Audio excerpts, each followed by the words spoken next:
The FBI knew they were lying the whole time. They knew this was coming the whole time because they were in on it with the CIA the whole time. And as all the internal government reports show, every time FBI agents doing the work said, this is a bunch of crap, this doesn't hold up, whatever, the executives would all pretend to not hear that and would go on to pretend believing that all these accusations were true and to go on to pretend believing that they had no reason to know otherwise when all the stuff had already been debunked. It was all trash.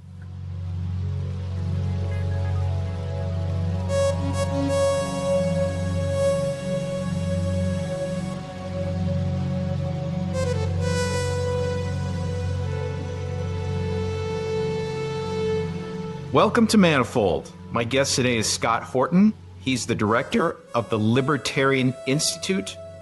He's also the editorial director of antiwar.com and the host of The Scott Horton Show. He's the author of the 2024 book, Provoked, How Washington Started the New Cold War with Russia and the Catastrophe in Ukraine. Scott, welcome to the show. Thank you very much for having me. Good to be with you. Super excited to have you on. I've been a fan of yours for a long time. And the thing I like about you is that you're often on a show, maybe you're on a panel with some people who disagree with you, but you have a tremendous command of the facts and you're able just to go to the heart of the matter. And so there are two topics I wanted to get into with you. First, Russiagate and the recent indictment of James Comey. And then if we have time at the end, we'll talk about Provoked, the lead up to the Ukraine war.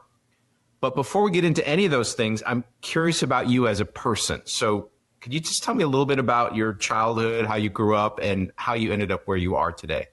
Oh, I'm just a skater from Austin. I'm not that interesting of a guy particularly. There's a lot of libertarians that come out of Austin because I guess, it's sort of a liberal town in a conservative state. So you can either take the best of the left and the right or the worst of them.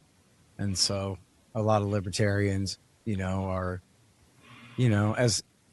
as I guess Ayn Rand called libertarians right-wing hippies, which is, there's a bit of truth to that, whatever. So, but also, I just came of age during the time of Bill Clinton when all good men hated the government and wanted to see it destroyed. And so I just kind of stuck with that. And then when W. Bush came, of course, he ruined the whole world. And so, I've had plenty of work to do, ever since the days of Clinton and Reno. Are you involved directly in politics, or do you consider yourself mostly a writer? Oh, I've been an advisor to Libertarian Party presidential candidates, and, I try to support my friendly faction there, trying to prioritize sort of the Ron Paulian way, gold, guns, and peace as our biggest priorities, and so I mess with that. I haven't really messed with the Republican Party or the Democrats. Sometimes I've had to vote like in an emergency, in a defensive way, particularly like in a primary where, for example, in Williamson County, Texas, where I live, the sheriff murdered a guy. So yeah, we all had to make sure and vote for the other guy, whatever his problems were, and which he had problems too. But so things like that. But otherwise, no, I don't really participate in that. I have too much against either of the factions. I mean, if I had to participate in one, it would be the Republican faction, at least on the face of it. They accept property rights and freedom as overall their goal. You know what I mean? We're like, I don't know where the Democrats are on anything at this time. You know what I mean? And yet there's so much about the Republican Party that is, I don't want to be like part of the best part of it. I can't, it's too much for me. So, I would rather just stay out and criticize. But it's constructive criticism for everybody. Like I really care about, I consider it an emergency, like what's happening to America. And it's been like this for a long time. So I'm perfectly happy. It's all in the best spirit as far as certainly the voters of the Republican Party. Those people are all my friends, I hope. But the party establishment itself, to me, is still Mitch McConnell and Lindsey Graham.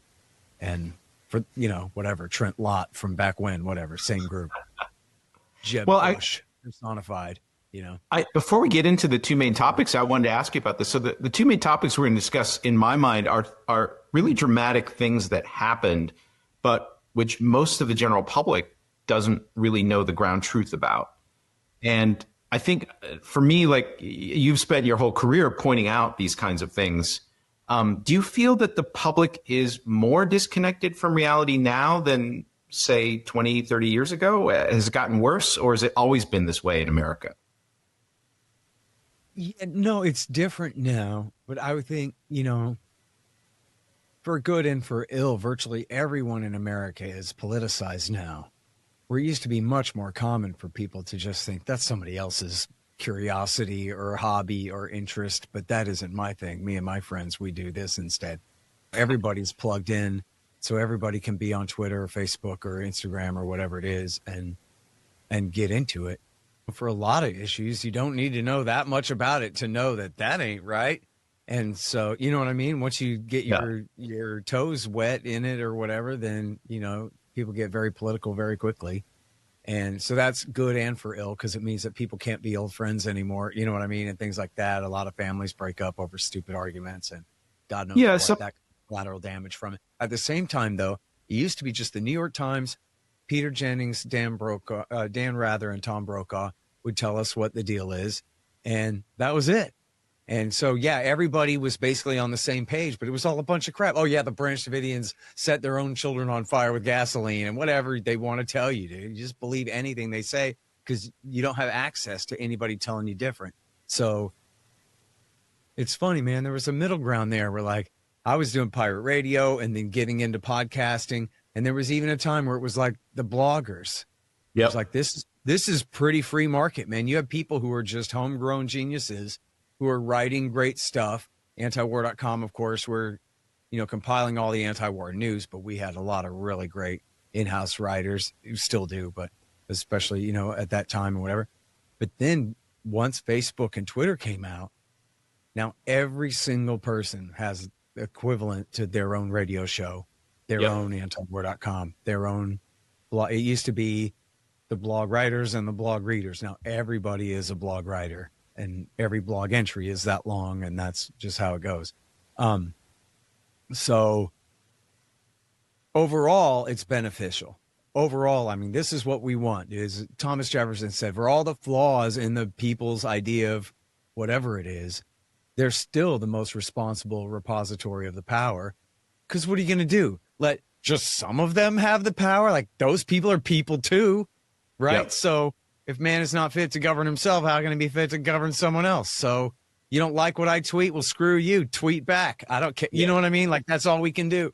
So that's, I like the great, I don't mind the great equalization at all. I think it's got all of its flaws. The real problem is the algorithm. You know, I scroll, like, man, when I look at YouTube, it just shows me the same stand-up comedy, the same old skateboard videos, the same old whatever ultimate fighting matches or whatever crap that I clicked on a few times, that this is all I ever get to see for the rest of my life now on YouTube, you know? And Twitter's the same way, where they have following and then they have for you. But both of them are for you. The following tab is not everybody you're following. It's like 1/100th of who you're following. Maybe not even that. I have no idea what's going on Twitter, even when I'm looking at Twitter. So, and I don't know how you fix that. I mean, that's up to somebody else. And I think that's the real problem, because I really want to subscribe to, look, I want to see tweets of people that I don't necessarily want to like or retweet their thing, but I do want to see it with my eyeballs and think about it. Like, that's not a fair interaction. I have to, like, demonstrate my interaction with a thing. You know what I mean? Or else I'll never see something like it again. Great. You know, I don't know. I don't like that. That's the part. And that's what causes, you know, Matt Taibbi wrote this great book called Hate Inc. And it was about how, okay, you used to have this idea where, like, whatever, you're the editor of the Post or the Dallas Morning News or whatever. You want to not piss off your Democrat audience or your Republican audience that much, or at least you want to piss them off both a little bit equally, but try to play it basically down the line as far as those differences go. to keep your broadest audience, sell some classified ads. That's the business you're in, right? And then what happened is really Fox News figured out that, you know what? We just want to be the voice of the Republican Party, and we'll sell gold to old people, and that will be our entire model. And so they just killed it with that. So then it turned out that, okay, we don't have to play it down the line anymore. We just got to find a line and play that line. Mm-hmm. And then so everybody did that, right? And then with the, as I was saying, now everybody with a Twitter account essentially has their own radio show.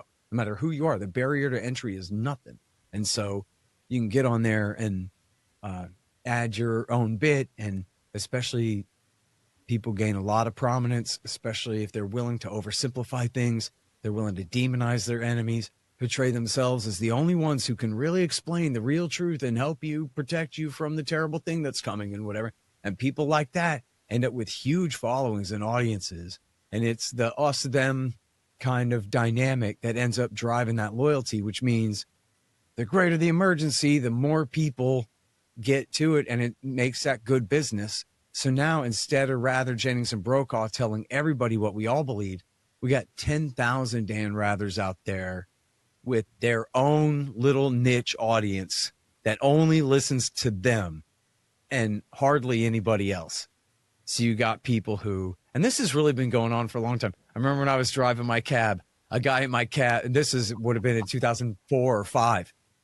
A guy in my cab says, "Oh, I read Glenn Reynolds." And I'm like, "Glenn Reynolds? I'm a Justin Raimondo guy. You know, are you crazy?" So, but that's how it is. So for all its pluses and minuses, I guess. Okay, so this first topic I want to get into is one where if I were to state it dramatically, maybe if a Martian came to Earth and asked me about Russiagate, I would say something like U.S. state security and intel services spied on the sitting president and tried to conduct a coup. And they failed, but all the information's kind of out there. It's just people are not really aware of what happened. Maybe give your take of the events. I know you have to go deep in the weeds, and we might lose a bunch of the audience in recounting what happened in 2016 and thereafter. But maybe you can give a sort of compact summary of what happened and then what's new in this indictment of James Comey. Okay, sure. Well, first of all, you ain't wrong. Let me just stipulate, because I have no idea who your audience is. Let us presume that there are millions of people going to see this thing, and they have no reason to like me or understand my point of view in any way or to be charitable to me in any way. So let me be charitable to them, just so that everybody understands where I'm coming from. I never voted for Trump. I'm not a Trump supporter. I ain't no Democrat. And quite frankly, I rooted for him all 3 times. And I was very happy to see him crush his enemies. And I don't mean out in the country, like rounding up whoever, but I'm talking about in Washington. I very much detest the establishment that he defeated, as personified by Jeb Bush and Hillary Clinton in 2016, but the rest of them too. But I'm not a supporter of his because the guy's got real flaws that I'm not willing to look away from. So that's where I'm coming from. I'm not a Trump loyalist. I'm not here to sell this from the point of view of like, I'm Benny Johnson and my party line is Trump didn't do nothing wrong ever, no matter what or whatever, because that's the loyalty. That's not where I'm coming from. But you should understand, and I would say exactly the same thing if the circumstances were changed and they had done this to Bernie Sanders or even to Hillary Clinton. I would tell you the same story because it's just the truth. What happened here was the CIA and the FBI and the Democrats framed Donald Trump for treason. And they did so when he was the presumed nominee, the by far front runner for the major party, Republican Party candidacy for the presidency of the United States, which is absolutely beyond belief right there that they would dare to go that far. If you told me they ran some COINTELPRO dirty tricks, the FBI went and screwed up the Libertarian or the Green Party candidate on behalf of the Democrats, I'd say, of course, it's Thursday. Everybody does, yes, of course they did that. You know what I mean? It's Friday, actually. Point being that Thursday's phonier in the joke is really, if you say it that way. But Thursday's a phonier word than Friday to me. I don't know. But anyway, the point of it is that they did dare to do that. And then they dared to continue that after he was nominated. And then they dared to continue on after he won the election and was the president-elect. And then, even after he was sworn in and was the president of the United States, the CIA, the FBI, the Justice Department, they ran what you correctly described as a coup. And they openly admitted that they tried to invoke the 25th Amendment, which is the kind of thing that you would actually use against Joe Biden when he's too senile to be the president of the United States. That amendment was added. Did I say the 25th? I think you said 25th. Yeah. Okay, good. That amendment was added in the context. I don't think it was necessarily immediately in reaction to, but the idea was in case Woodrow Wilson has a stroke in there, right? That you don't just turn the government over to his wife, and you don't have to necessarily wait for the Senate to remove him from power for a crime that he hasn't committed. We need another way to get rid of the president in that case. And that would be if you can get a super majority, or I don't know what, maybe it's 3/4 or even unanimity in his own cabinet to say that he is incapacitated, that then you can remove him from power there. They were going to try to use that against him. And that was what they said. And then when that didn't work, and I'm skipping ahead in the story, I will rewind. I'm a year into it now on the timeline here. But when they decided that wouldn't work and they couldn't do that, they said, they openly told CNN, the FBI said that, look, if we can't remove him through the 25th Amendment, at least we can rein him in.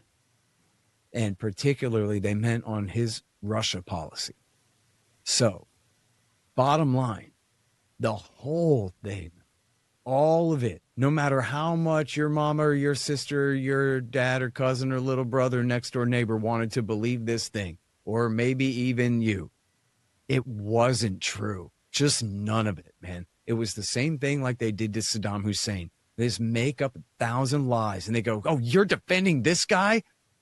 And then if you're not willing to master the debunking of 1,000 accusations and relish it, then you surrender to that. And you go, God, I guess he must have done something. But no, where there's smoke, there's fire. But that's not smoke. It's steam. It's hot air. It's all BS. And it was invented originally by John Brennan. This is what we've learned in the new documents coming out, that we already had strong indications of this, that, well, in fact, in his own words, what he had told Frontline was that this had started in the end of 2015. But now we know for sure that the FBI was in on it in January. And that was before any proof that we have anyway. The Democrats got in on it in March. So now there may have been a secret golf game between Hillary Clinton and John Brennan where they cooked this up at Thanksgiving, but I don't know that. But what we can see is what the CIA did in kicking the thing off, the FBI, and then the Democrats going, okay, great. And then contributing to the thing, climbing on board for the whole operation. And we now know that the investigation into Hillary Clinton's missing emails that had been deleted and scrubbed from her home server, that Jim Comey, the director of the FBI, closed that investigation because he was afraid that his investigators on that case would figure out what they were doing as far as their cooperation with the CIA or glomming onto the CIA's plot to come up with more lies. So the whole time, from the very, very beginning of 2016, the entire time that the Clinton administration is coming to the FBI with lie after lie after lie after lie after lie to try to force the FBI to investigate, just so they can say, oh my God, there's an investigation, for the politics of it. The whole time, the FBI knew they were lying the whole time. They knew this was coming the whole time because they were in on it with the CIA the whole time. And as all the internal government reports show, every time FBI agents doing the work said, this is a bunch of crap, this doesn't hold up, whatever, the executives would all pretend to not hear that and would go on to pretend believing that all these accusations were true and to go on to pretend believing that they had no reason to know otherwise when all the stuff had already been debunked. It was all trash. So the actual cops doing their job, they knew it was trash and debunked it all in real time. And it was things like the guy, one of the main guys accused of being Trump's handler for Putin, Carter Page. They were looking at him from early summer 2016 at the latest, maybe even in the spring. Well, they wouldn't interview him until next spring, 2017. He's writing letters to the director of the FBI going, interrogate me, please. And they won't talk to him. Why? Because they're pretending to believe that maybe he's a Russian secret agent who controls Donald Trump. And if they talk to him, he'll say, I'm a loyal CIA asset. They know everything I know, down to the comma. And so you got the wrong guy. You're barking up the wrong tree. They didn't want to be told that. They wanted to be able to pretend to believe, because the investigation itself was the scandal used to try to hurt him, to successfully weaken him. So, Scott, for most listeners, they probably only vaguely remember this. These are events of roughly 2016. There was an election on. The sitting CIA director is Brennan. The sitting, correct me if I'm wrong, because I don't have the same mastery of these details anymore as you do. Comey was the FBI director. And they concocted a set of false accusations, a report that was written by people paid, I believe, by the Clinton campaign. But Brennan and Comey embraced that report, pretending that they believed that it was true. They went to the FISA court to obtain a warrant to spy, I believe, on Carter Page. And then I believe the way it works is they can then spy on people within something like 2 hops of Carter Page and his social network, or that he communicates with. So that basically covered a very large fraction of all the people around Trump. Mm-hmm. And as you point out, all of the initial claims against Trump that he had some Russia connections, that he had done something incriminating in Moscow, et cetera, these were all more or less made up. And the people that I named knew that it was made up, but they just wanted to promulgate this whole investigation because it made Trump look bad. One thing I never figured out was the spying that they conducted actually ever important to them? Was it useful to them? Did they use information that they got from eavesdropping on people in the Trump campaign? That part I've never really gotten clarity on. But the other thing I want to say is that I think, as you point out, by now, because of testimony under oath, even articles written in the New York Times or CNN or what have you, we now have a full picture that this was a fraud from the very beginning. The whole thing was fake, and it was used as an attack on Trump. So do I have those details right? Please flesh out what I just said. Sure. Yes, you're exactly right. They used accusations in the Steele dossier that was written as opposition research, paid for by the Clinton campaign, as the premise to pretend to investigate Carter Page, not even as an American criminal, but as an agent of a foreign power, subject to a FISA warrant and a much lower standard of evidence than probable cause, like in the Constitution. He's acting as an agent of a foreign power. But the thing is, the CIA told the FBI, oh yeah, we know this guy. He's a loyal asset of ours. And every time he talks to a prominent Russian businessman or politician of any kind or government official of any kind, he always comes and debriefs us about everything. Well, the FBI or the Justice Department official, a lawyer named Kevin Kleinsmith, deleted that from the FISA warrant. And they pretended not to know that this guy was a loyal American, not just some guy, but a CIA asset, a loyal American asset serving his country. And whenever they asked him, whatever he, hey, is there anything we didn't know about what's going on over there? He's like, yeah, let me tell you everything I know. That was their relationship. And so they pretended all along to believe that there was anything there, just so, as you say, they could spy on the rest of the campaign. Now, what did they get out of that? I would have to clarify something, because I know that obviously they were spying on Mike Flynn. I'm not sure if that was under the 2-hop rule under Page, or if that was just because Mike Flynn was on the phone with the Russian ambassador in the United States, and his calls are not protected. And Flynn at the time was in the Dominican Republic. And so that may have also put him in a separate category for unmasking and what have you, as far as who he's talking to. But the thing about that was, so that may or may not be connected to the 2 hops. As far as whether they found any information on ties to Russia through all that surveillance, absolutely not. There was nothing there. When you say it was more or less made up, more. It was all made up. Seriously, I mean that. There was nothing to it. It was all lies, all of it. And I'll go down the list because I got it.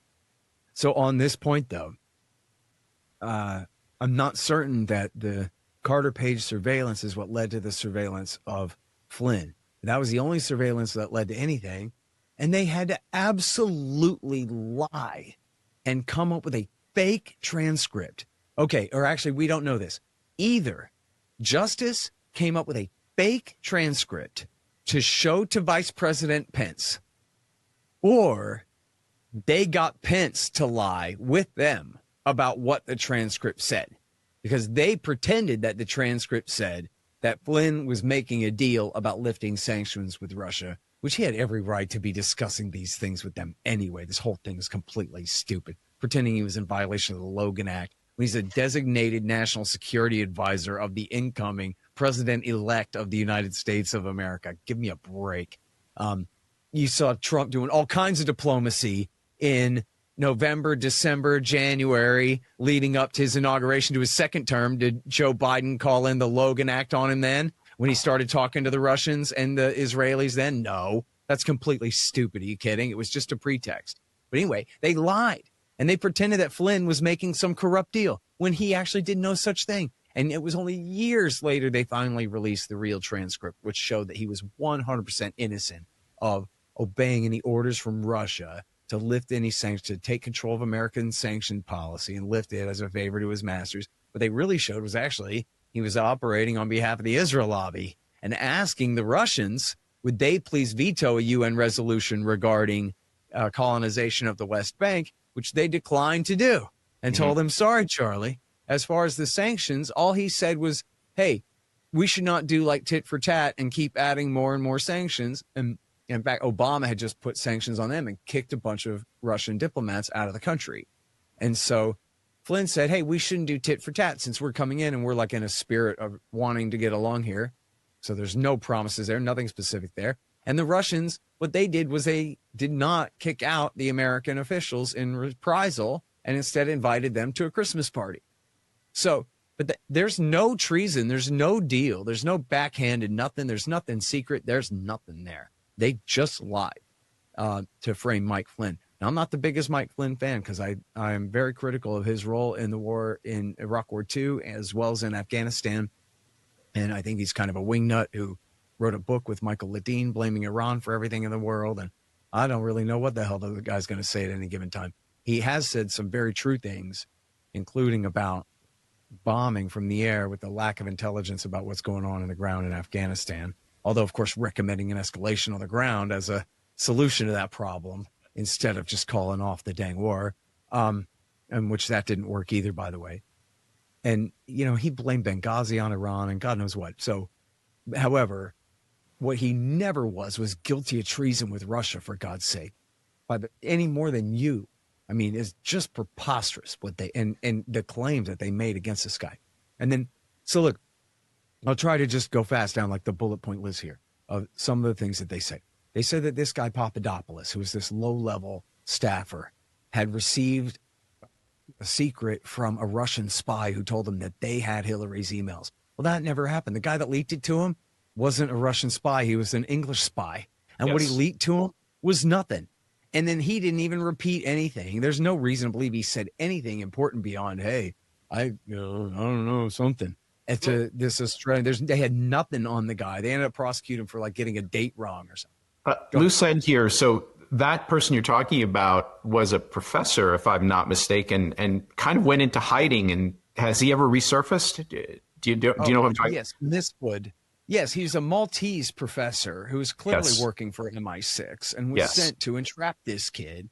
Yes. And to give him some garbage in so that somebody could get the garbage out on the other side and get him to repeat something. On the other hand, actually, I don't know that there's really any reason to believe that he said anything substantive to Papadopoulos for Papadopoulos to even repeat. They both deny it. And then the guy who was supposed to get the garbage out, he also says that, well, there was a suggestion of a suggestion that maybe the Russians suggested they had something or something. Like, what are we even talking about here? So that seemed to be like a failed entrapment, really, that they just kind of pretended worked anyway, even though it didn't. They didn't even really get the juice that they were trying to get out of the thing.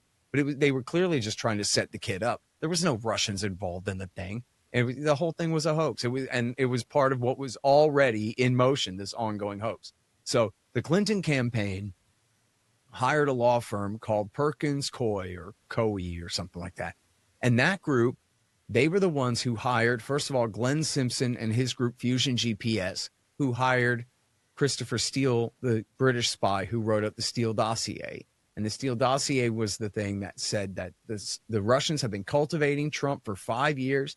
They have video of him paying prostitutes to pee on the bed that the Obama family had slept in when they were in Moscow, as some kind of insult to them somehow. And so that was their blackmail over him.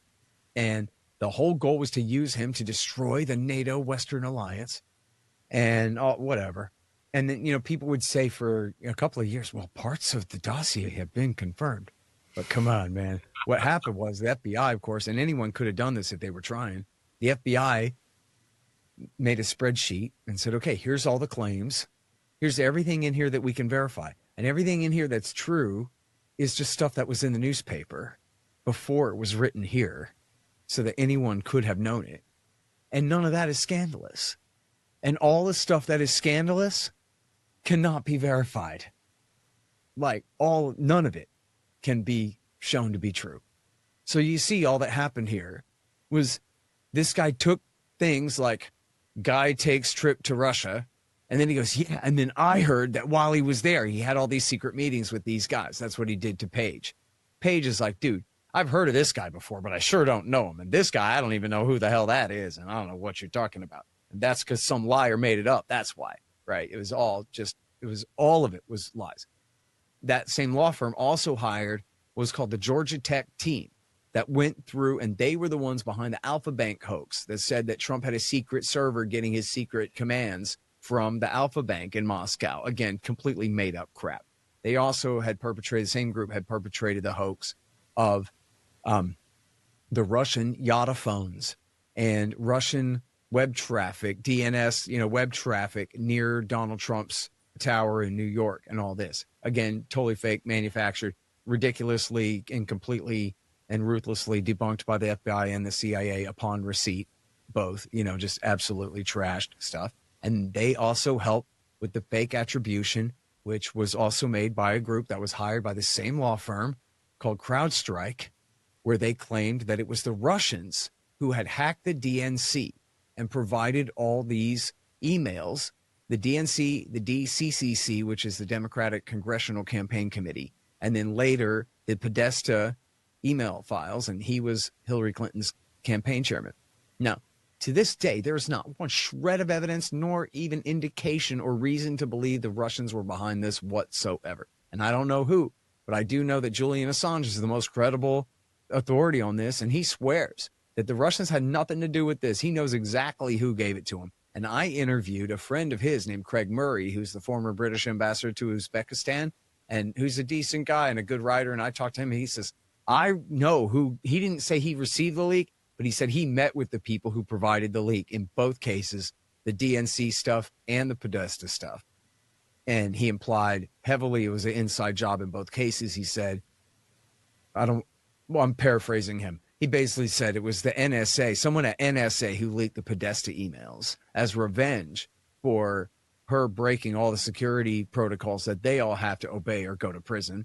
And then he said that it was essentially somebody at Democratic National Committee headquarters. And he did not say or imply that it was Seth Rich, for people who think that. And I should have followed up and asked him that specifically, and I dropped the ball on that at the time. But point being, what Craig Murray says is more credible than any of these claims that the Russians had anything to do with it. Craig Murray told me himself, I met with the guy, and trust me, he's got nothing to do with the Russians or being a cutoff of the Russians, the person who did this. So, and never even mind that, because forget even, Craig Murray telling me anything. The point is, nobody ever gave a slightest reason to believe that it was the Russians who did that. They make this claim that, well, we think that it was a hacking group called Cozy Bear, Aggressive Persistent Threat 28. And we think that that's the Russian military. And we think that because years ago, there was an attack on the Germans. And at the time, we thought that was the Russian military. So that's it. You got turtles all the way down. All right. The whole thing is stupid. They got nothing. And of course, when the Vault 7 leak came out, it showed that the CIA specializes in hacking your computer and then leaving behind false fingerprints in other languages to make it look like somebody else did it. Oh, you don't say, huh? It was called Marble Cake. It was the CIA program, how to do that. So, and regardless, there's no reason in the world. And in the Mueller report investigation, whatever, they say, hey, we have no chain of custody to WikiLeaks from Russia whatsoever here. And they don't. And I go through the timeline very carefully in the book Provoked. I have a whole section, 75 pages on Russiagate. And I go through the timeline. I show why the government's claims that it was this guy Guccifer 2 and DC Leaks, who they say were fronts for Russian military intelligence, who furnished these leaks to WikiLeaks. I show why there's no reason to believe that whatsoever. And there's every reason to believe that Julian Assange already had these leaks in his possession before he got anything from them, and that he never posted what they had given him. And the stuff that they posted independently was either stuff that he already had or was a bunch of trash. And even you had, Clintonite types admitting that at times, like, oh, okay, this doesn't actually seem to be right. And if you look at the timeline, we know that Julian Assange, if anything, he screwed up by saying, hey, I've got some upcoming stuff on Hillary Clinton. Look out, everybody, when he shouldn't have said anything yet, And so you can see how they kind of kicked their operation into gear to sort of frame it up to make it look like it was the Russians who were giving him this stuff when he clearly already had it. And we know that whenever they get a leak at WikiLeaks, they spend weeks or months or whatever it takes to vet and verify every document and make sure. And they have never published a fake document ever. Because they're meticulous and double, triple, extra verifying as best they can every document. Because you could have a trove of real documents and one fake one in there that's meant to really do something bad to somebody or something. And so they're very meticulous about that. So then in the timeline, we're supposed to believe that they turned all this stuff around in 4 days and whatever, when usually they take weeks or months. No way. And he had already said he has some stuff coming out. If anything, he was smart to say that because, well, maybe he set himself up in a way, but also that just goes to show he already had this stuff in the works and they were lying about that. Then, so they framed, we talked about Page. They also pretended to be scandalized. This is actually Kamala Harris's big break in politics. If you go back, Kamala Harris grilled Jeff Sessions, the senator and member of Trump's campaign and then his attorney general. No. Was it Flynn? No, it was Sessions. Oh, man, I'm pretty sure it was Sessions. Sessions then recused himself as attorney general. Oh, yeah, right. So this is before that. So he was, first of all, he was on Trump's campaign, and then he became attorney general. So I think in the meantime, before he was sworn in, or maybe it was after he was sworn in, there's a scene where Kamala Harris is grilling him, and the Democrats said, oh, she's a rising star. This is an NPR News one. Kamala Harris, rising star. She has these aggressive prosecutor instincts that shows that she can take on Trump. So they're looking at her to run in 2020 against him. That was what they said. So even though she'd gone nowhere when she tried to run in 2016. So Sessions was accused of cavorting with the same Russian ambassador, Kislyak, that Flynn was accused of his crooked deal with. And Sessions was accused of, oh my God, he met this guy twice. Yeah, but one time was in his Senate office, surrounded by his staff, who were all retired U.S. Army colonels, by the way. And he said, hi, how you doing? Whatever, perfunctory, nothing. And it was not as part of Trump's campaign. It was in his role as a senator. There's absolutely nothing scandalous about it whatsoever. In fact, what he did in the meeting was give the guy a dressing down over Russian policy in Ukraine and Moldova. Let me tell you what I don't like about Russia, is what Sessions said to the guy in the meeting, right? God. Then the other one was he went to a speech at the Council for the National Interest and shook hands with the guy in a line of people shaking hands. And they go, oh, my God, contacts with the Russian who? head of secret police? No, the Russian ambassador to the United States, right? You have to pretend, you have to want to be upset.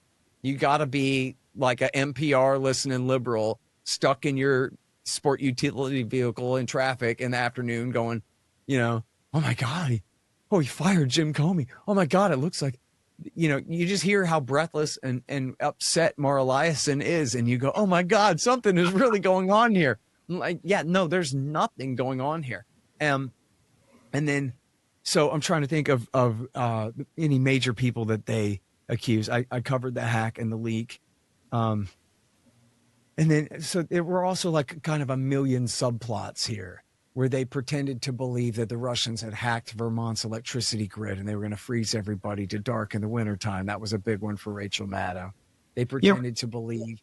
Probably we don't need to go to all these subplots, but, part of this is politics. So let me just say there were about 1,000 of those or whatever, a few hundred of those endlessly and breathlessly repeated about every little thing of Russian interference in every part of our lives and threatening our bodily fluids and all this thing on a Red Scare level.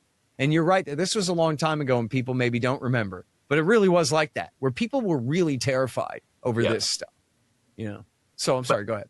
But the point I wanted to dig into is the power of the intel services, CIA, FBI, maybe NSA, to take down in what, at the beginning it was the campaign, but then after that Trump was actually president and they impeached him. They would have happily taken him down. And I think that's maybe the scariest part of this, not the partisan bickering over, just accusations, but having our intel services directly involved in this whole thing, I think is the scariest thing. And that's why when I saw they were finally indicting Comey, I felt quite good about it because, it is almost a decade later, but, there should be some penalty for someone who's the director of the FBI from trying to actually contravene democracy and take down a democratically elected president. So maybe just comment on that. Yeah. Well, first of all, this is one of those things where, and believe me, as I'm sure you and your audience know, the government does this to regular people all the time. We're like, well, if we can't get them on this, we'll get them on something, or charge you with 100 things and make you plead guilty to something or that kind of thing. Like, we got the statute of limitations to deal with, especially when it comes to government officials breaking the law. We have just politics and all that. So there's a level of impunity that comes with being the FBI director. The fact that he's been indicted at all is a miracle. It's on a very narrow charge of lying to Congress and obstructing Congress with his lies. Now, it may depend on how they frame the question. It was like him saying to Ted Cruz, I stand by my earlier statement. Like, this is getting difficult to prove in a court of law here. But, Your Honor, the son of a bitch deserves to go to jail for life plus 250. Right? I mean, he is guilty as hell of this whole mess. He and John Brennan both. And so I don't know whether they're going to be able to nail him on this perjury and obstruction charge. If they got to try him in Virginia, then probably not. It's all cops' wives sit on those juries. I mean, you go to trial in Alexandria, man, you're done. Or if you're Jim Comey, you're safe, dude. You're already sitting in the dugout. You're good. So I don't know, how well they're going to be able to get him there. It just goes to show how badly they got him because, the Russiagate scam was over in 2019. But then, he ordered this review. The John Durham special counsel investigation was ordered by Barr after that. Say, well, what was the origin of Russiagate? And I urge people to read the Durham investigation. This is some of the new documents that we have, is an appendix to the Durham investigation that had previously been censored away that shows like really how corrupt this was behind the scenes and how even the hand-picked people who were picked to write the thing, the intelligence report of January 17 accusing Trump, even they were overridden by John Brennan, who basically just wrote the damn thing himself in the end and all that. But that Durham investigation took forever. And so what Trump should have and could have done then is sort of what he's doing now, where he's having Tulsi Gabbard release everything And this is what he could have and should have done then. First of all, he should have never let the thing go on. He should have fired everybody, but then also declassified everything and turned everything over to the Times and the Post and the Journal and the NPR and all his enemies and said, go ahead and have at it. There's nothing there. Carter Page is a hero. Screw you. And gone on with life.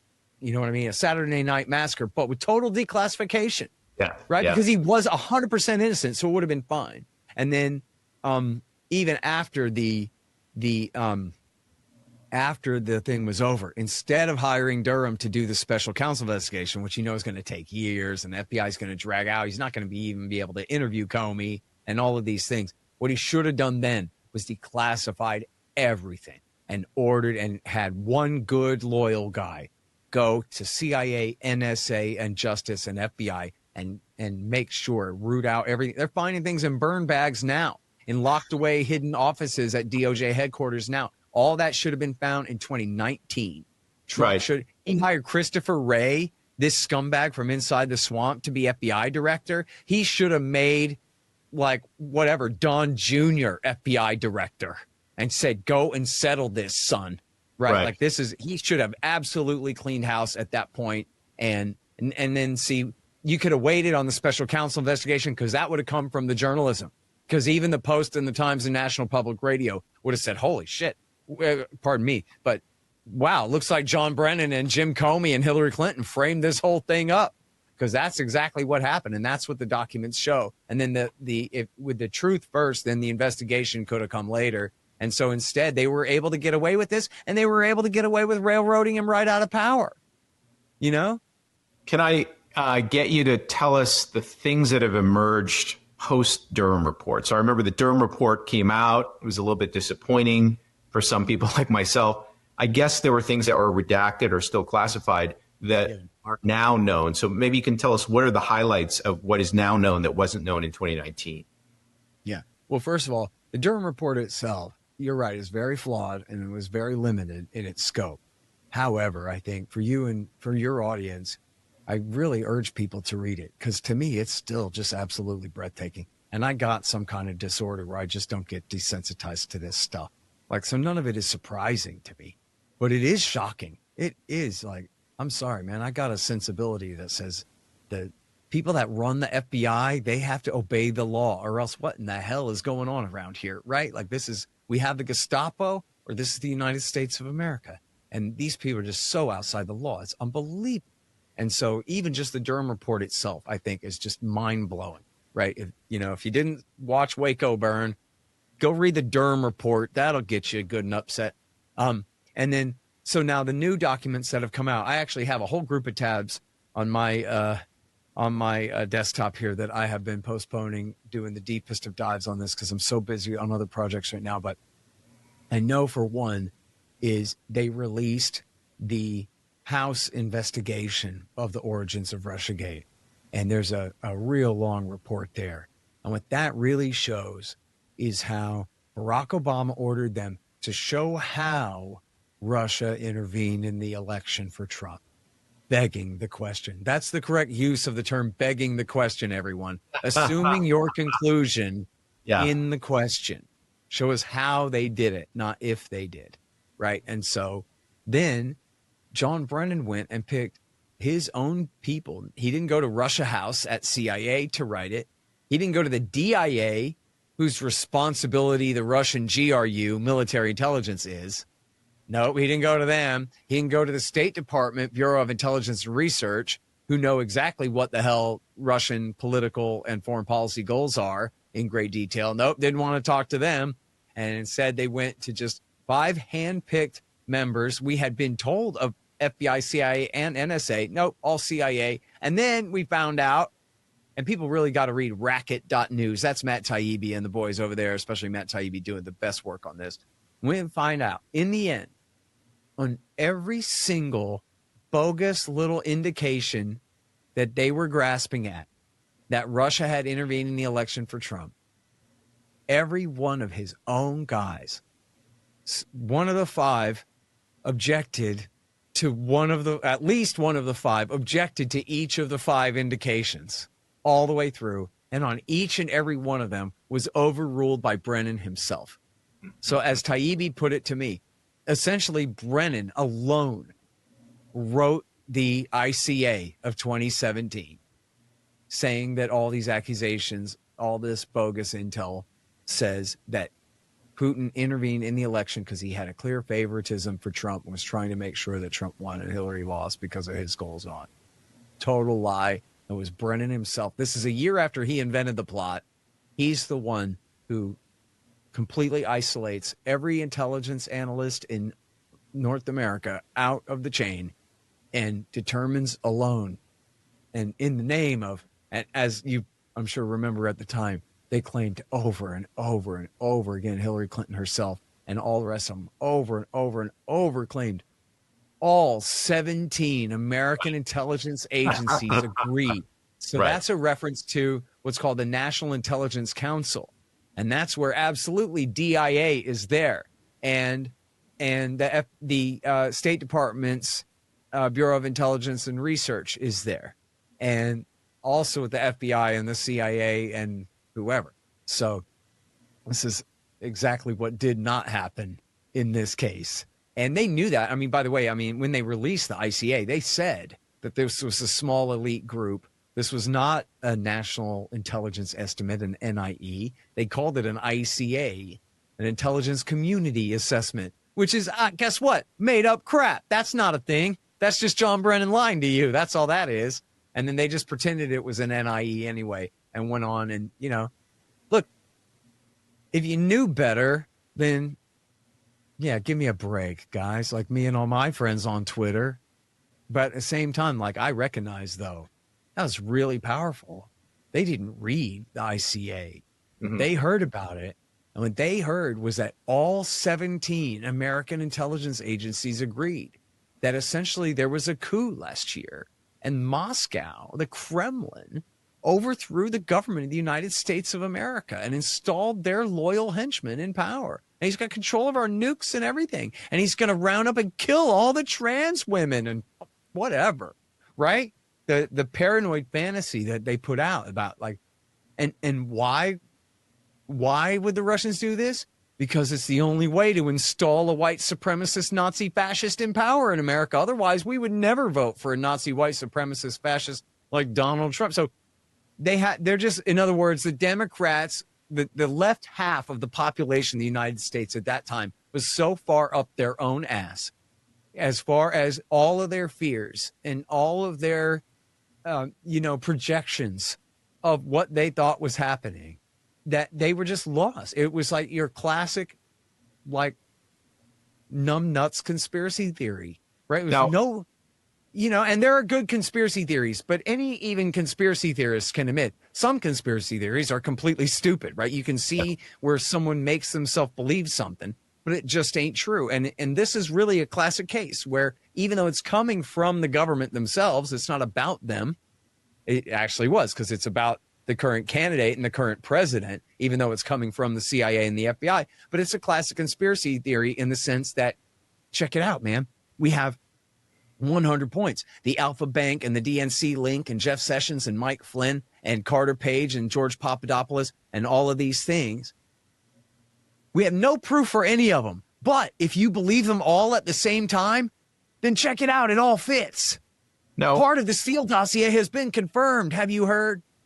Causing that panic among, as you said, the left half of the population, is it a set of dirty political tricks, but still politics, or is it treason? At what point does this actually become treason? Well, it's certainly criminal. It's certainly criminal what they did. I mean, I don't know if, whatever the federal penal code on sedition or this and that. It's not treason, because they didn't do it for an enemy state that we're at war with, which is the very technical constitutional definition of treason. We don't allow broad definitions of treason in the United States as they do in the old world. So, no, treason is Benedict Arnold giving secrets to the British, attack at 2 a.m. I'll leave the gate open for you. Right, that's treason. But this is, if you want to call it, like, just in the common parlance of the English language, lowercase t, treason, by these sworn officials against the people of this country and our constitutional Republican system? Absolutely. Right? Like, I honestly, man, This is, to me, no less scandalous than the Waco massacre, right? This is how dare, this is like lying us into a World War II. These people and their families should all be banished from North America forever, and their property all confiscated and sold off. And they have no right to live in this society with the rest of us anymore. If the statute of limitations says we can't put them in the supermax, then force them to go live in France with the rest of the goons. But in fact, of all these actors, it's really just Comey that's in jeopardy now, and Comey may still skate. Is that true? That's right. Yeah. Look, this is all political and helped. And I don't think they necessarily rigged all the votes and whatever, but through the mail-in voting and through the online censorship of Trump supporters in 2020, I think it's fair to say that they really did cost him that election. The suppression of the laptop story, the framing up of the plot against the governor of Michigan, which is a total hoax. That was, remember, October 2020. Yes, right? yes. So they thwarted the Republicans' October surprise with the laptop, with total censorship on a Soviet level. And then they had their own October surprise, which the FBI did, again, as a favor for the Democrats, framing up these kooks and saying, look, Trump supporters trying to kill a lady Democrat governor, poor thing, and all that. So they really helped rig the election against him in 2020 as well. Problem is, the Democrats suck so that he was able to just come right back again. Yeah. And the Republicans suck so bad too. Remember how hard they tried to put Ron DeSantis in Trump's shoes? Yep. No way, dude. That's all y'all got is Ron DeSantis? Give me a break, man. He might as well be a member of the Israeli Knesset. I mean, not that Trump's any better on that, but he is such a fraud. That was never going to stick, and so Trump's right back again anyway, despite all their worst efforts. But I wish him luck in persecuting these people ruthlessly. I mean, this thing, too, where the lady tried to prosecute him criminally for mortgage fraud in New York, and now she's going to jail for it. Yes. She ought to get life. I mean, I saw a clip of her going, we're going through everything on him, trying to find something. Are you kidding me?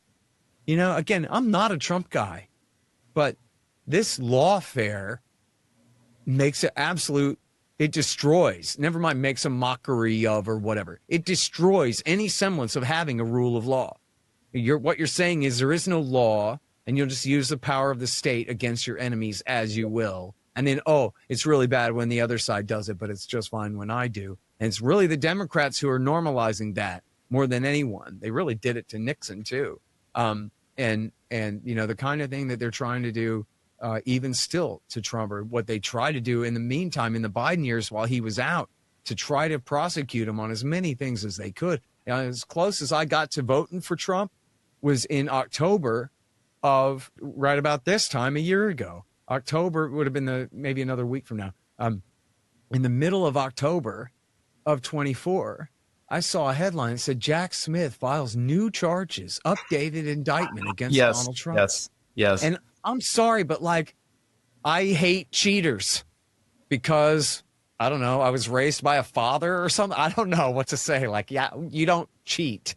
And I don't like that. And after everything, dude, after Russiagate and Ukrainegate and all of the prosecutions throughout the Biden years, now in October 24, when the vote is 2 weeks from now, you think that you're going to make me now.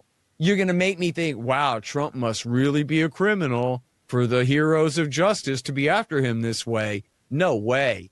And, I would rather see Jack Smith go to prison for daring to try it. And again, I don't know the penal code, but he deserves that. How dare he try to intervene in an election that way?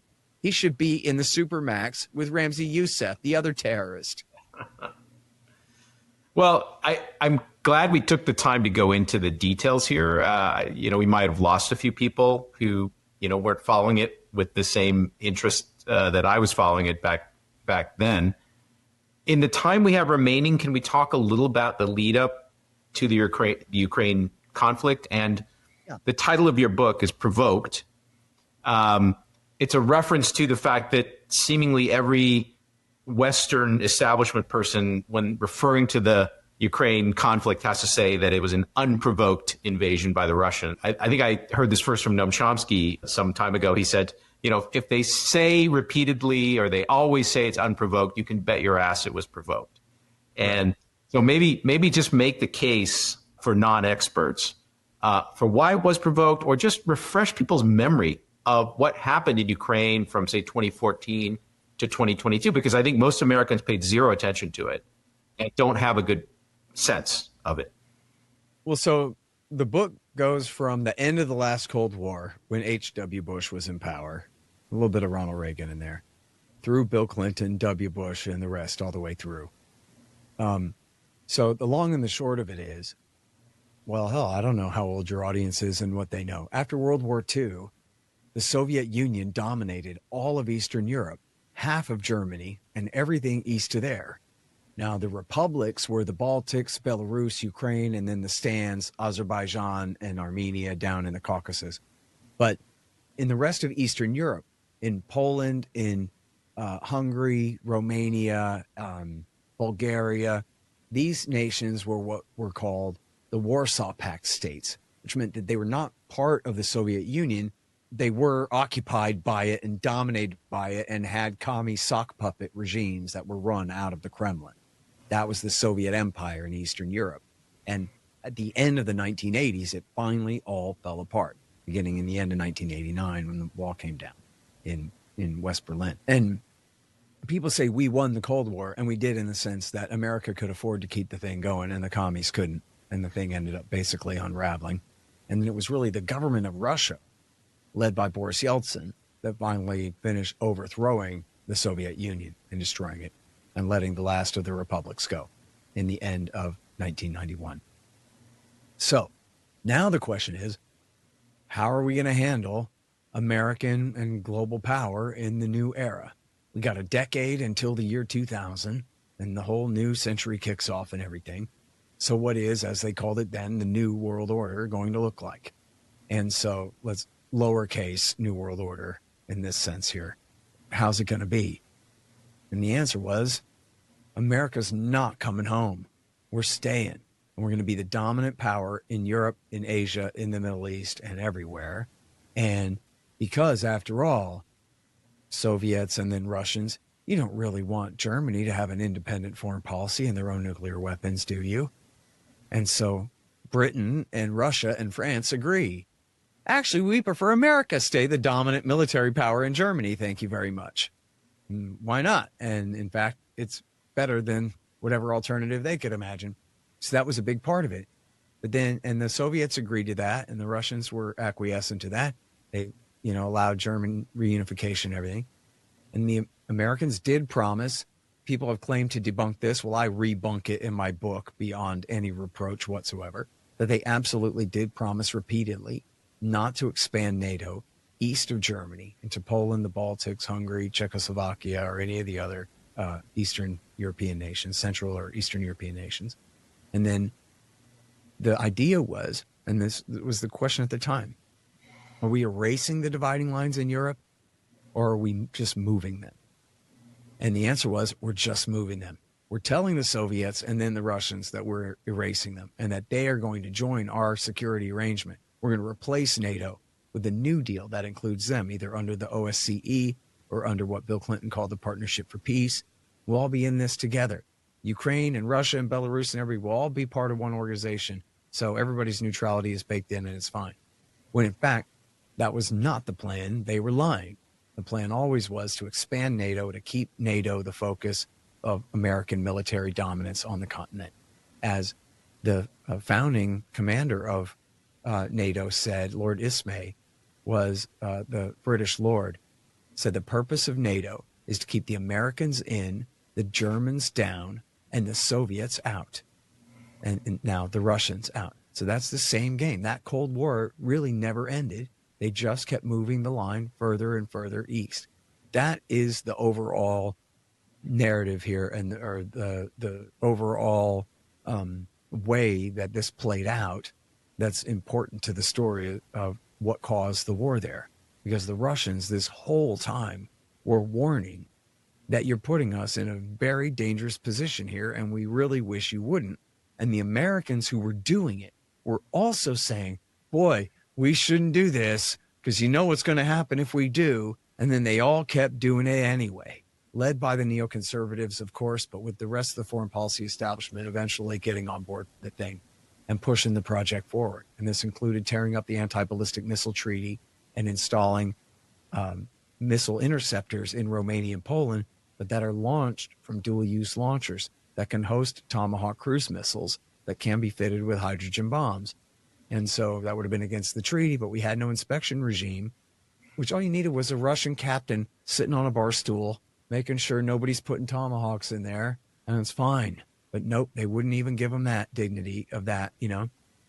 And then the color-coded revolutions, where they overthrew essentially anybody who's friendly to Russia and their near abroad, replaced them with American sock puppets, including overthrowing the government in Ukraine in 2004, along Georgia in 03, Kyrgyzstan in 05.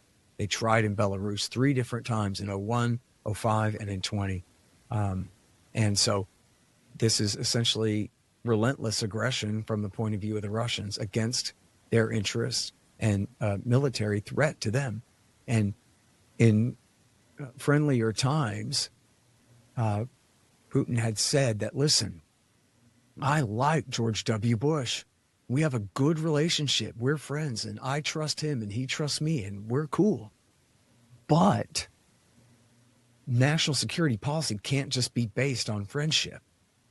When you guys are literally ringing my country with these missile systems, then I have to figure out how to respond to that. That's my job, right? So he's saying, our American partners, we're sure they mean us no harm. However, you know I'm going to have to build more missiles now, right? And then, of course, that's what they did. And so, look, and the book is called Provoked. It's not called Justified. You're right. I am mocking the propaganda line where they said 100,000 times it was unprovoked. You know that's their alibi. That's the only reason they're saying that is because they don't want you asking. They want you to feel like you'll get icky if you like somehow go beyond the line and ask how it might have been provoked. That's not polite to wonder about that just because they said that so many times. Give me a break. On the other hand, I'm not saying, oh yeah, no, over there in Russia, they're just angels. And whenever they do something that you might, disapprove of, that's only because they had no choice or something. I'm not saying that. And I delineate all kinds of things that they did where they have to take responsibility for their own role in the project. But let's get real. As you and me and everybody listening to this knows, we're number one. USA, we're the superpower, and they're not. There used to be 2 superpowers. That was 35 years ago. Now there's just the one. And now you could say growing again, China is, compares to us in terms of economic power, nothing like America's military posture in the world, nothing like the Soviet Union's military posture in the world 2 generations ago. Just absolutely does not compare in any way. And so everybody knows, as George H.W. Bush said, what we say goes. The international community, yeah, that's the National Security Council in Washington, D.C. That's the international community. And this is what they say, and this is what they'll do, and everybody else is just going to have to learn to suck it up. And the thing is, and so, a couple things. First of all, I want to emphasize, the people who are responsible for this policy of NATO expansion into Eastern Europe, and especially the people who are like the leaders of building the consensus for the agenda, people like Zbigniew Brzezinski and Henry Kissinger, the most influential Republican and, Democratic and Republican strategists, both Rockefeller men, basically Council on Foreign Relations men, Nixon and Ford's national security advisor and Carter's national security advisor, the 2 of them. And they said, you know what, we need a special status for Ukraine. We need permanent neutrality in a treaty for Ukraine. We should not have a contest with Russia over Ukraine. We should let them be a bridge between East and West. This is how we treated Austria and Finland during the Cold War.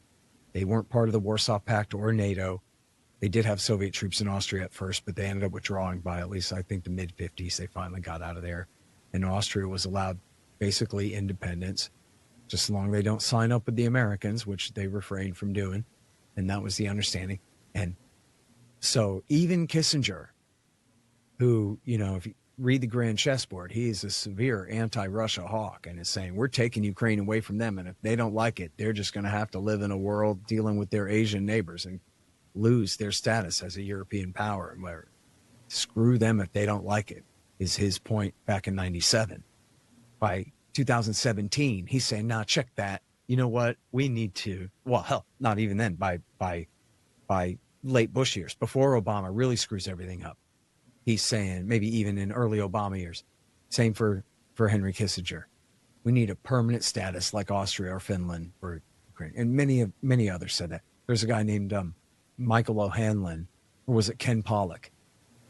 I forget. They're interchangeable guys. They were sort of the Bert and Ernie of Democratic hawks supporting W. Bush's Iraq War II back in 2002. Like, we got to do this, Democrats, because even O'Hanlon and Pollock say that we have to. And they're Democrats, right? That kind of. So, but one of them, I guess it was Pollock, wrote a thing in 2018 saying, we got to do this. We need a new security structure for Eastern Europe. And it included security guarantees and whatever, but it included permanent neutrality for Ukraine so that we don't fight about it. But guess what? It was in 2018, right at the height of the Russiagate hysteria. So the whole thing was just dead letter. I mean, this is a Brookings Institute guy, right? He's a center left. He's Hillary Clinton in pants, right? And he wrote this thing that was perfectly reasonable, but nobody wanted to hear it because he was being all expertise instead of being political. Right now, we all hate and want to kill Russia. We don't want to come up with something reasonable in order to avoid conflict. So read the room, Ken. Beat it, pal, was how that was, received at the time, unfortunately. I don't know if they even noticed it. I think it was published by Foreign Affairs, or maybe not. I forgot. Whatever. It was published by Brookings, I guess. It was like a little monograph by Brookings. But it should have been a big deal among all the wonks, and instead it was not, unfortunately. And then, so look, as I said, Trump is completely hemmed in by Russiagate and then Ukrainegate the first time around. When Biden comes in, like, come on, man, this guy was always horrible. He always was John McCain, the know-nothing, know-it-all, blowhard, loudmouth, belligerent war hawk. Always was. He had opposed Iraq War I and was embarrassed by that and learned to never oppose a war again. It was nothing but a hawk again for the rest of his life. And by this time, he's in his late 70s and is clearly not capable of learning new things, of concentrating hard, of staying up for hours and having in-depth discussions and what it would take to be the president of the United States in a major crisis with Russia right now in the spring of 2021. He's just not even the Joe Biden he used to be, who himself was not up to the task, right? So in 21, especially, and I'm sure you heard him say this so many times, all he could do is just resort to historical analogies. Well, listen, you got to be Winston Churchill and punch the bully in the nose. And, it's Putin's Hitler, and that means he's Churchill/FDR. And the last thing you want to be in a situation like that is Neville Chamberlain. And so that's it. And now, I think importantly, Stephen Walt from the Realist School and the Dean of Foreign Policy Studies at the Kennedy Center at Harvard, he said, you know what, this isn't the deterrence model. Like, I don't know, I didn't go to college, so like maybe there's some graphic in the textbook where they show you the deterrence model versus the spiral model. And in the spiral model, actually not dealing with Adolf Hitler, the madman who wrote Mein Kampf about how he wanted to expand Germany's borders by 10 million miles or whatever. But no, in fact, you're dealing with Vladimir Putin, who has very real security concerns. Now, when you have that situation, what you're supposed to do, Stephen Walt said, is appease. Yes, appease the guy because he's acting out of fear. Mm-hmm. And you're not trying to make him afraid, right? So do what you can to settle things back down again, to ramp things back down again. But instead, no, you're like on the wrong page of the textbook, pal, where it says in appeasement, well, that's when the other guy's a big bully and you just got to punch him in the nose. That's when the other guy is Hitler at Munich. And what Neville Chamberlain should have done was stabbed him in the heart and launched an invasion instead of waiting around or right? Something. So that's the way that they framed it. And so for Joe Biden in his late 70s, look at me, I'm Winston Churchill. And he can't think any harder than that about it, essentially. Look, go back and look at his statements throughout 21. And then, so Putin wrote his thing in July saying, Ukraine and Russia are really one people anyway and one nation anyway, always have been. And their response to that was just escalate. Their response to that was have the State Department and Defense Department put out new documents saying, we once again reiterate that we're going to bring Ukraine into our NATO alliance. We once again reiterate our goal of total interoperability between their military and ours. Well, what does that mean? That means de facto bringing them into the NATO military alliance. If they don't have a war guarantee from us, they get everything but that.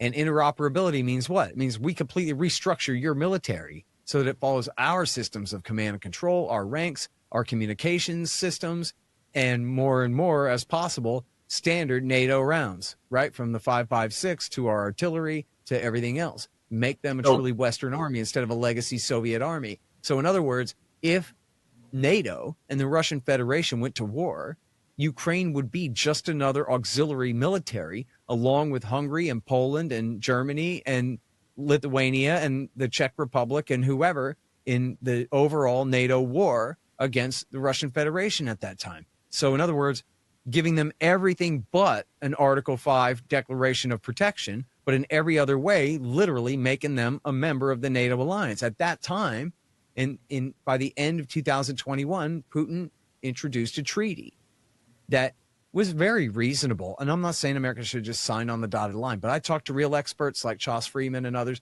who said this was reasonable. This was not a go to hell treaty, like meant to be rejected as a fake ultimatum, like when Hillary Clinton pulled that stunt at Rambouillet to start the war against Serbia in 1999, where it had this poison pill that said, we get to occupy the entire country right up to like the president's bedroom and whatever. Yeah, right, which is meant to be rejected. This was not that. This was meant to be negotiated, and it could have been negotiated, but they did not do that. You can go back and look at the history of December of 21, January and February of 22, and for that matter, November of 21, the Biden administration policy was plan A is you better not. Plan B, and if you do, plan B, if you do, we will arm a Ukrainian insurgency against you. They assume that the Russians would break the Ukrainian military, but we will arm up an insurgency to fight you for the long term from the west of the country if you do this in order to inflict a strategic defeat on you. So you notice plan B was not, we will sit down and negotiate with you and figure out what we have to do at all costs to prevent a hot war from breaking out on Russia's border and a hot war breaking out in Europe for the first time since the breakup of Yugoslavia. And, with the goddamn Russians, right? Which if you had polled the 8 billion of us on the planet, the priority here is to prevent this from breaking out into war. But the Biden people made themselves clear over and over and over again that, if they're going to do this, we're not going to stand in their way. And in fact, we're going to go ahead and bog them down and inflict a strategic defeat on them. They invoked the Afghan War of the 1980s, where we helped the Mujahideen bog down and defeat the Soviet Union and drive them out after 10 years. You might have seen Rambo 3 about it. And they said, we're going to do that again in just the same thing the bin Ladenites had done to us in Afghanistan. Now we're going to do that to the Russians in Ukraine by essentially luring them in. In fact, at one point, Putin said, I think they're trying to trap us and sort of force us to invade the country. But then he said, but they might succeed. We might have no choice but to invade in order to prevent the things that they're doing here. So Trump has often said, if I had been president, this war would have never started. And one way of interpreting, it's hard to know exactly how he means that. But I from what you say, I think one way of interpreting it is just that his administration would not have behaved in the way that you just described the Biden people as behaving. And in that counterfactual universe, we just never had this conflict. Yes, it's that he's not Ron Paul. So it's more like he would have made it clear to Putin, you better not, or I might shoot you myself kind of thing. And the warning would have been much more explicit. At the same time, see, and here's the thing. forgive me if I'm repeating myself. I did another interview earlier today. I think I said this earlier today, not to you. In 2019, when he was the president still, the Germans introduced what was called the Steinmeier formula, which was essentially a new order of operations for implementing the Minsk II deal. The Minsk II deal said that they have to have permanent neutrality in their constitution, and they have to guarantee essentially full statehood, hard autonomy for the far east of the country, and these kinds of things.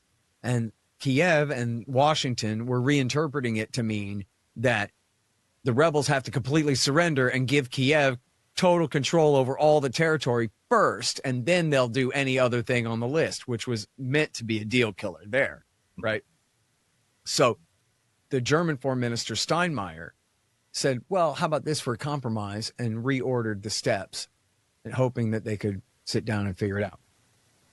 So then Trump's ambassador, William Taylor, told the brand new president, Zelensky, don't do it. Don't go along. And all they did was the first step was a small prisoner exchange, and that was it. And there were a bunch of Nazis holding rallies across the country called No to Capitulation rallies, and swearing to murder the new president dead if he dared to negotiate with the Russians at that time. So that was part of his thinking too. But the Trump administration, they could have protected him from those Nazis, and instead they took the Nazis' side and said, yeah, don't work this out. Now, if he had been reelected in 2020, I think it's fair to argue that it would have been something like what happened when he was elected in 24, which is he came in with people who actually were his guys and were loyal to him and cared about him and wanted to do what he wanted to do, which was far different than what happened in his first presidency, where he's just surrounded by enemies from the beginning. And so I think, God, especially if they had just impeached him over Russiagate a year before, 8 months before the election, and then he won anyway. And then now it's like a year after they impeached him and he's being sworn in again, and screw you guys. That would have been so much more like satisfying for me if he'd been reelected in 20. It's way better than him being elected in 24, because it would have been such a repudiation of what they had tried to do to him. 4 years of calling him a Russian traitor and a white supremacist and all this crap, and impeaching him literally. Well, get this. For the third time in American history, an American president was impeached for supposedly temporarily holding up an arms deal to Ukraine. Yeah, right. I mean, it sounds like I'm lying because that couldn't possibly be true, but it was. That's what happened. So anyway, we're doing the counterfactual here. If he'd been sworn in 2020, I think Putin would have been nuts to try to do what he did. It would have been a whole different circumstance there. He might well have called up Trump and said, listen, I want this Minsk II deal implemented. Let's end this civil war. And I think Trump would have been very amenable to that, and probably, would have even been able to tell his National Security Council to go to hell if they don't like it. That is what we're going to do here. And that, quite frankly, was the solution to the thing.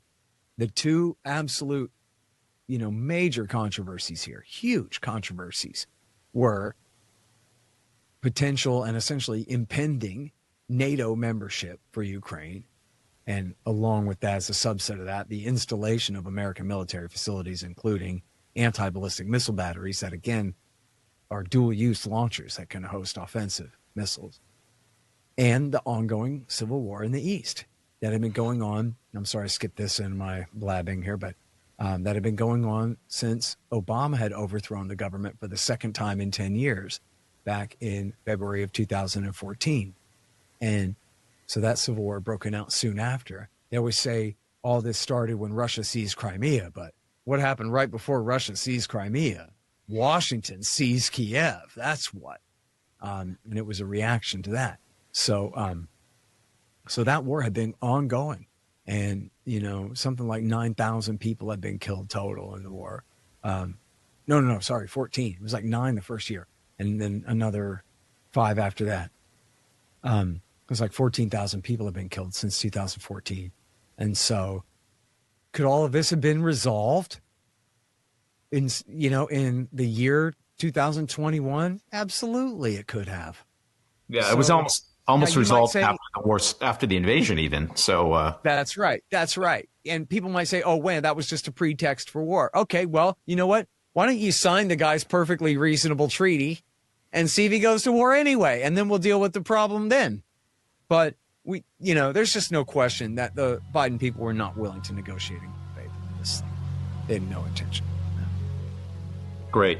Scott, I've taken up a lot of your time. I appreciate the dense details that you're able to provide on this matter. For my audience, some of what Scott says might seem to you to be shocking because you don't read about it in the establishment media. But in my experience, Scott's points are always defensible.